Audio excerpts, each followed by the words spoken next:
Mushi. Should we tell them? We could see lightning through the window, and then almost immediately was the thunder, which means that it's all very close to us. And then when the thunder happened, it was so loud and it made the house vibrate. That means it was that close. Oh my goodness, oh my goodness.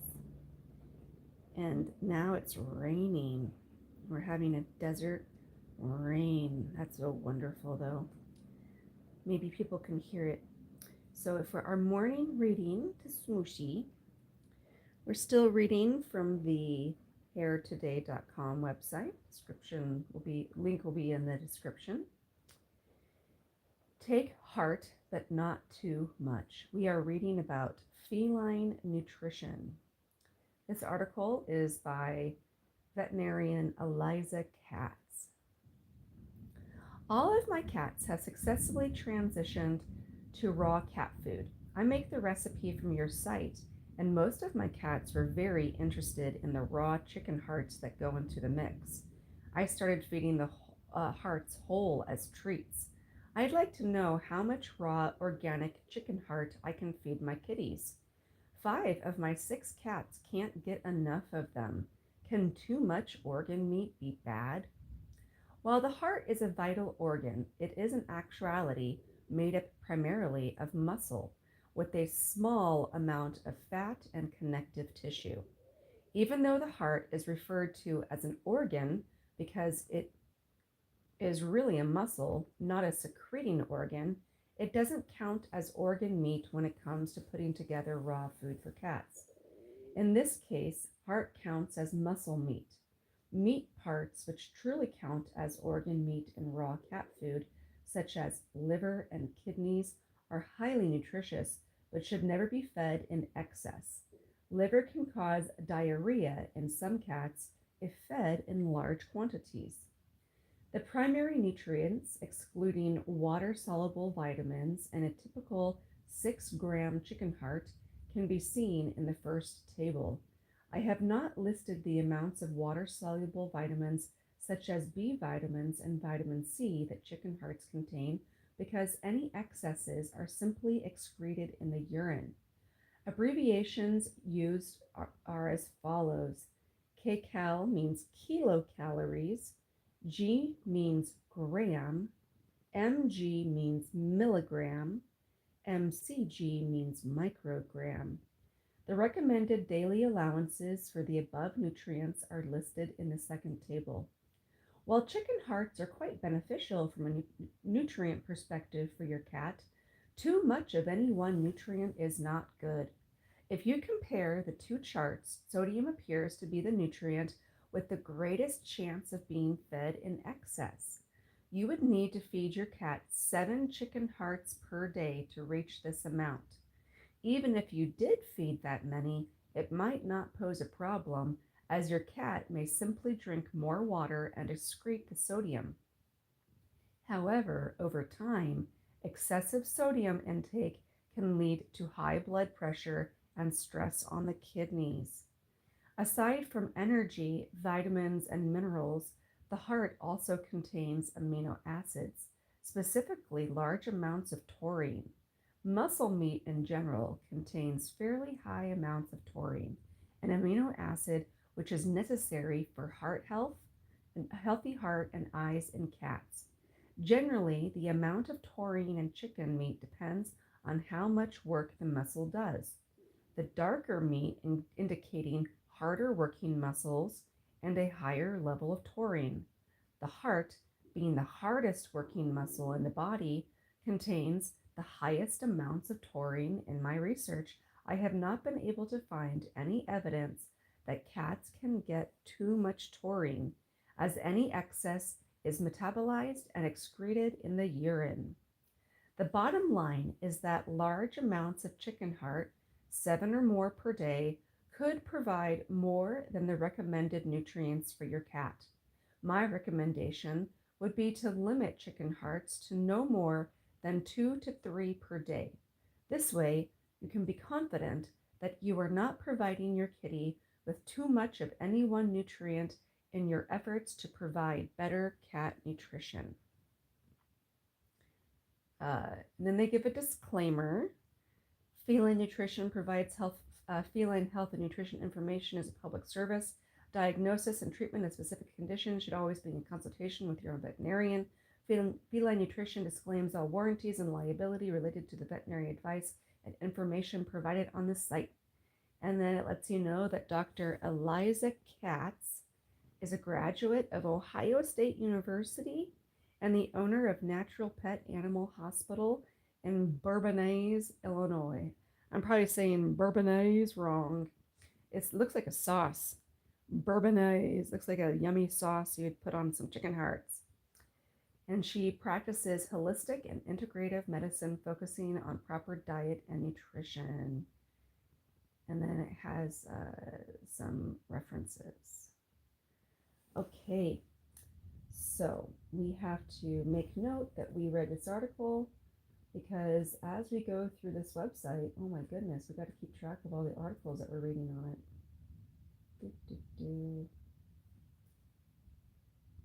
All right, and then we go back up here, and we go back, and did we already read that the kitty only wants fish?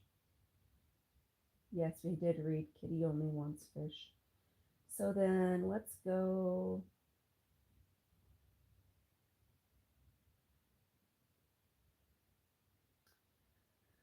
Raw food education. Let's look at raw food for dogs.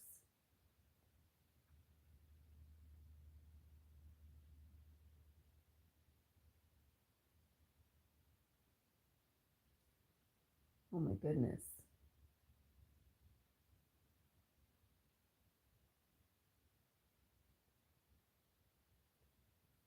What could relate to Kenai? Because it talks about puppies.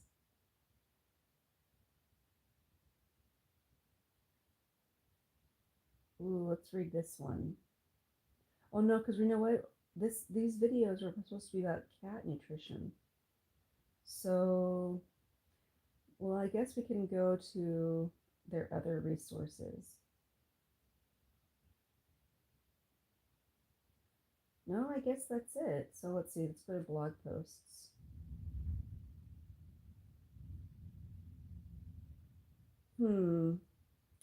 Let's see, we've read everything. If you go to their website and they have raw food for cats, for articles that are not outside sources, but ones that relate to them, I've read those.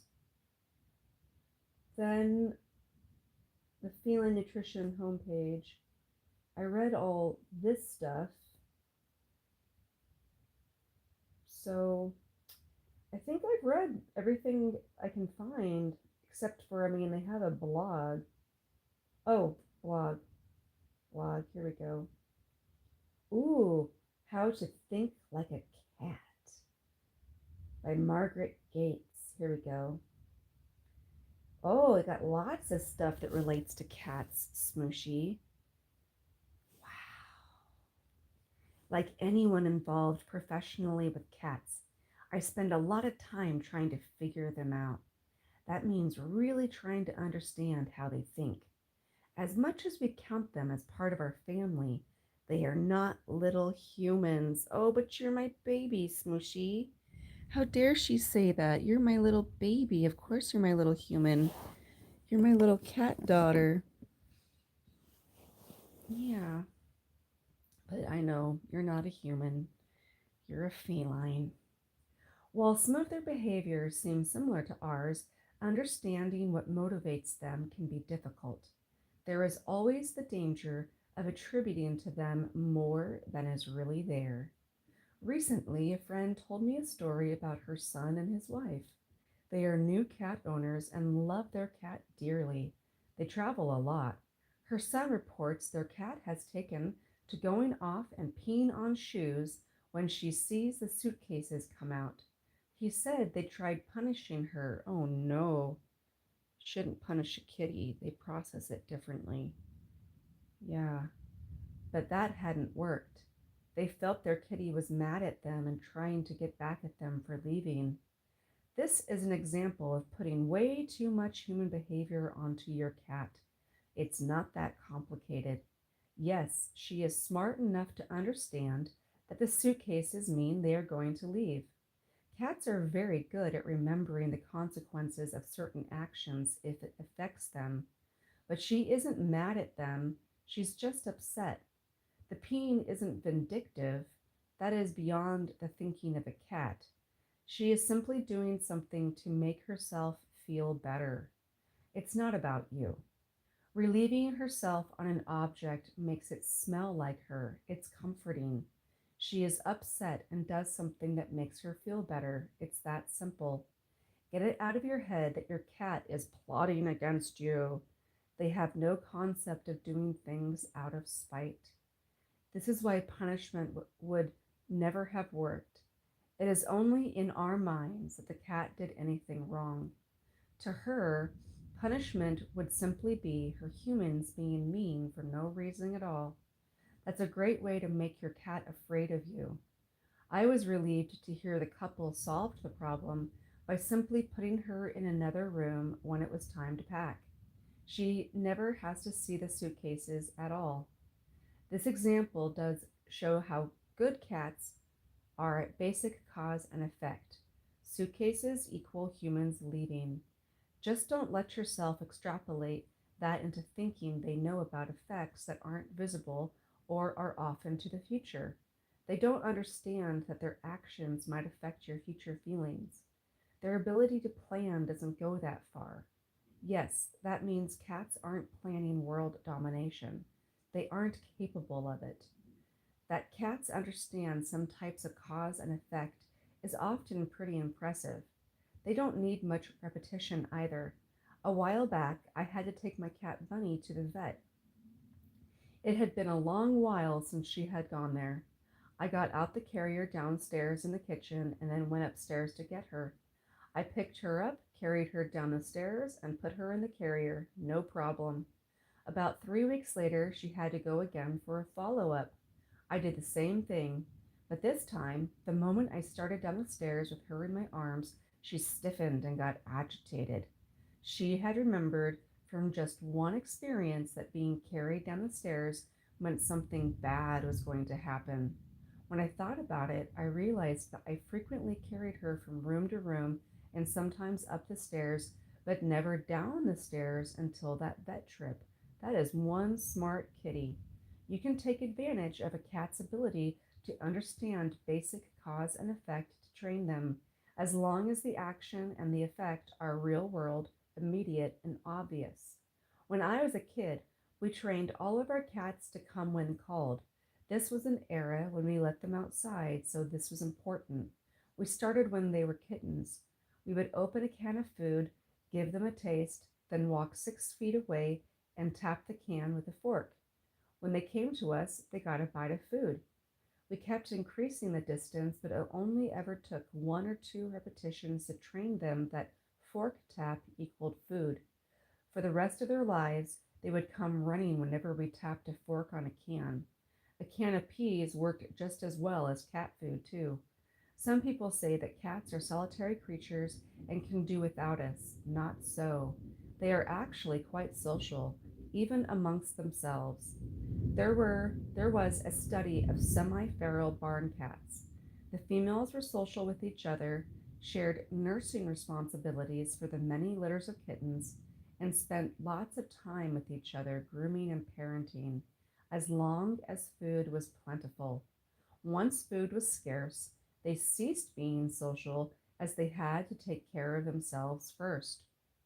I assume your cats are pretty well fed, so they have the leisure to be highly social with their group, and that includes you. Our social interactions with cats usually mimic the ones they have amongst themselves. Most people have had the experience of their cat being extra attentive when they see you are sick. They do the same thing to other cats in their group. Have you ever accidentally stepped on your cat's tail and felt compelled to go apologize? Yes, we know you have. What you are doing is reassuring the cat that the social bond between you is still intact and that they can trust you. Cats do the same thing to each other. How many times have you seen two cats cuddling and grooming after they were whacking each other a little while ago? Social bonds need to be constantly reaffirmed. So if you want to think like a cat, realize they are paying attention to what's going on. They understand cause and effect if it's immediate, and they get social interactions. Also realize they are good at learning from their experiences and terrible at planning for the future. Actually, I'm not even sure the future exists in a cat's mind. Maybe that's something we all envy. Margaret Gates is the founder of Feline Nutrition and the Feline Nutrition Foundation. And then there's a resource reference. How to think like a cat. Okay, what time is it, Smoosh? Oh, we got time. Let's do. Listen to that thunder, Smooshy. Wow. Listen to that thunder.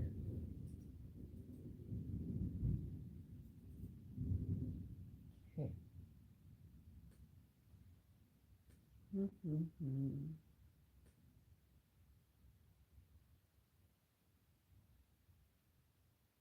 Raw, meaty bones for cats. Adult supervision required. We've already read that one. Let me tell you about raw cat food. Hey, come back. That's funny. Let's see what people are writing.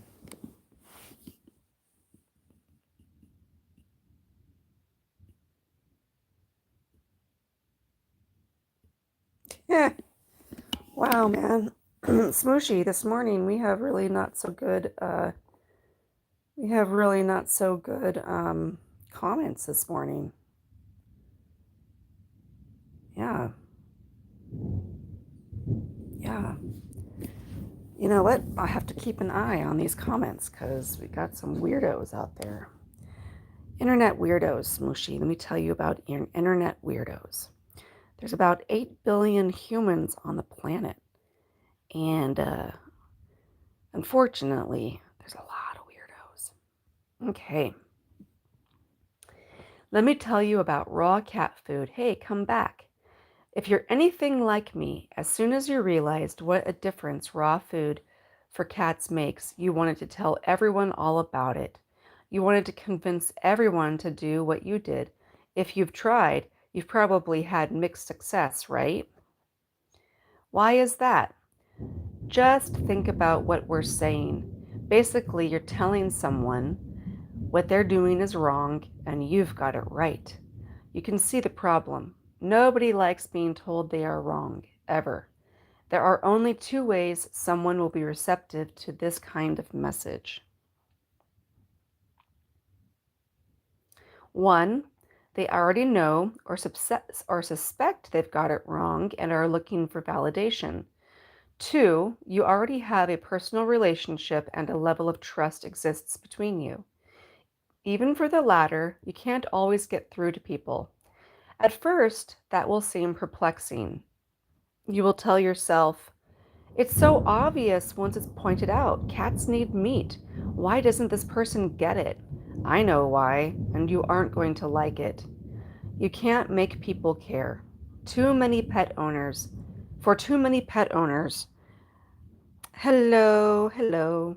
Cats are simply animals. They are just a cat. They aren't people. I'm not saying they aren't fond of their pets, but they aren't like you and me.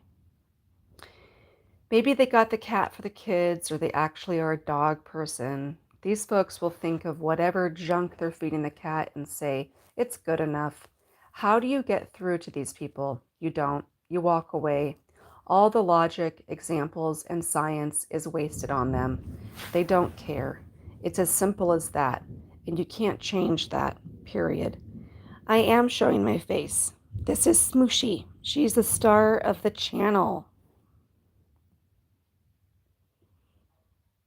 So how do you go about convincing others that raw food for cats is the greatest thing since sliced bread?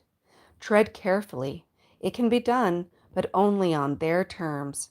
If you just plunge in, you'll be that proselytizer who knocks on the door saying, I have the truth. I am right and you are wrong. You do not want to be that person. It's a good way to get the door slammed permanently on any acceptance of the idea. Convincing a stranger, or even someone you know, will only happen if they are interested and want to know more. You can say one thing if they care. They may follow up with questions, which means you have an in. If they don't pursue it, stop right there. Don't be a jerk. That may sound harsh, but that's what people will think. A friend of mine runs a rescue and has a story. She advocates that the kittens she adopts out be fed actually continue to be fed a raw cat food diet once the adopters take them home. While espousing the benefits to some people who were picking up their kittens, she noticed they were smiling and nodding, but were physically backing away. She realized she had gone a step too far. They were literally, if not consciously, trying to run away from her. For people who haven't come to you asking questions, you have to plant the seed of the idea, then stop. You'll simply have to trust that they'll look for more information if they decide to go further. That is one of the reasons feline nutrition exists. We wanted to create a place where people who were new to the idea and curious could come and learn more. Somewhere safe, no ads, no selling a product, information grounded in science and stories of people just like them. We also wanted it to be a place where people felt comfortable sending others. You can say you're one thing to a person, and if they seem even slightly interested, and they may simply be being polite, then add "go here" if you want to find out more about it, and stop. I actually do this all the time. No one likes feeling pressured to accept a new idea. Let them explore on their own. What about the first way, people who come to the idea on their own? Most of these folks are looking for information about the right kind of food for an obligate carnivore because their cat is already sick or has died. This is sad but very common. I was once in that group. Others might look into a species appropriate diet because they've never had a cat before. They have few preconceived notions, or they've heard something about raw food for cats and are curious. All of these people will be receptive to finding out more from you because they do care. Despite the challenges of getting this message out, raw food for cats is more popular than ever. It's mostly happening organically, person to person. This approach can be very effective and grow exponentially. Changing minds is hard, but it's worth it. Be the advocate for people who trust you. Don't forget that the best advice might be sitting in your lap right now. Nothing convinces a skeptic better than a healthy, active, super soft and shiny, odor-free pooping cat. Many times I've heard from people whose cats changed their veterinarian's mind. The vet will ooh and ah over how healthy the cat is, how great her teeth look, how she doesn't look her age at all, and what her diabetes is in remission. My. Then they discover it's all because the cat is eating the diet of a strict carnivore. This gives them pause. The evidence is right there. Fluffy did it all by herself. All right, Smooshy, let's say goodbye to everybody. That was today's portion of learning about feline nutrition. I hope everybody has a wonderful day and their day is as beautiful as Smooshy is. Isn't she so gorgeous? She is so gorgeous. Goodbye.